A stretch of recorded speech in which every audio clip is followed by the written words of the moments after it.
దేవుణ్ణి నువ్వు నిజంగా ప్రేమించినప్పుడు లోకానికి ఈజీగా నువ్వు చెప్తావంటే, నేను నిజంగా నా భార్యని ప్రేమిస్తే నా భార్యకి ఇష్టం లేని వ్యక్తులకి నేనేం చెప్తాను? Good bye. నేను నా భార్యని ప్రేమిస్తున్నానని చెప్తూ నా భార్యకి ఇష్టం లేని వ్యక్తులు కూడా నా పక్కన పెట్టుకుంటానా? ఈరోజు చాలా మంది దేవుని ప్రేమిస్తున్నానని చెప్తూ దేవునికి ఇష్టం లేని వారిని కూడా పక్కనే పెట్టుకుని ఉన్నారు. I'm challenging you, if you really love God because you want God more, you will say no to them.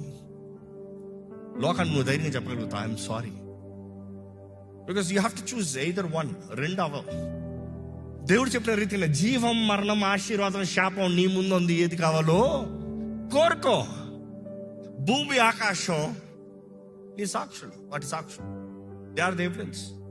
నువ్వు ఏది నిర్ణయిస్తున్నావో దాని తగ్గట్టు నీ లైఫ్ కాన్సిక్వెన్సెస్ ఉంటాయి.